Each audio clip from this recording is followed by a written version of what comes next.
بسم اللہ الرحمن الرحیم۔ ہم آپ کو آج سلام کرنے کی فضیلت کے حوالے سے رسول صلی اللہ تعالی وسلم کی حدیث کا سنائیں گے۔ حضرت عمران بن حسین رضی اللہ تعالیٰ عنہ ارشاد فرماتے ہیں کہ ایک شخص نبی پاک صلی اللہ علیہ وسلم کی بارگاہ میں حاضر ہوا اور کہا السلام علیکم۔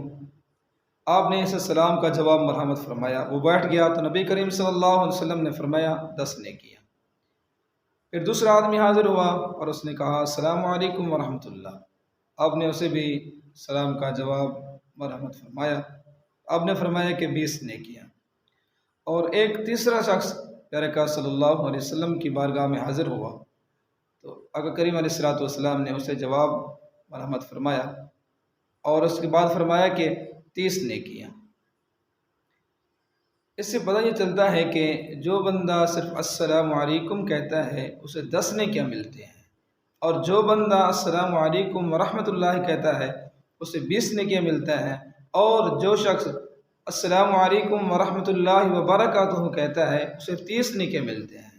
پیارے دوستو، اسلام بھائیو، ہمیں بھی چاہیے کہ ہم تو صرف السلام علیکم کہہ دیتے ہیں یا وعلیکم السلام کہہ دیتے ہیں، اس کے بجائے ہمیں چاہیے کہ السلام علیکم ورحمۃ اللہ وبرکاتہ ہمیں کہنا چاہیے۔ 10 نیکیاں، سلام تو ہم نے ویسے ہی کرنا ہے، 10 نیکیاں حاصل کرنے کے بجائے ہمیں 30 نیکیاں حاصل کرنی چاہیے۔ اللہ تبارک و تعالیٰ سے دعا کرتے ہیں باری تعالیٰ ہمیں عمل کرنے کی توفیق عطا فرمائے، آمین بجاہ